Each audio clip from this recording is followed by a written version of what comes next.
The Minister and I are very keen to be here to congratulate all three of these agencies for the largest ice seizure in Western Australia's history. Through the joint efforts of the Western Australian Police, the Australian Crime Commission and the Australian Federal Police,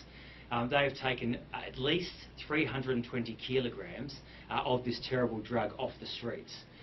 That would have equated to 3.2 million individual hits of ice,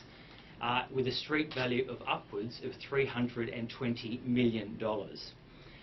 Sadly, we know in Western Australia, as we do across the nation, that we have a growing problem with crystal methamphetamine, better known as the street name of ice. And we are determined to do all we can to stop the organised criminals who peddle in this misery.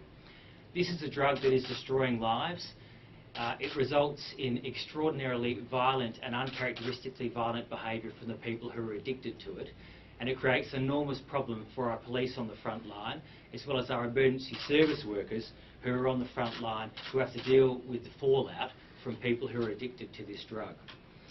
This latest seizure, this largest seizure in Western Australian history,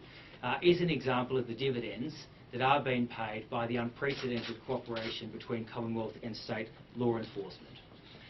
When we came to office, we were very keen to do all we can to make sure that Commonwealth officers worked in conjunction with state and territory policing, and that's why we funded the National Anti-Gang Squad here in Western Australia out of the $10 million that we've used from proceeds of crime.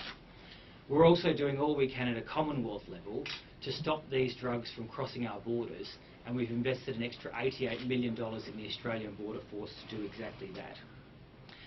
We've also asked the former Commissioner of Victoria Police, Ken Lay, to join with a panel of experts to advise the Commonwealth Government on what we can do at a national level to do all we can to address this scourge of ice. Their final report will come to us within the next few weeks,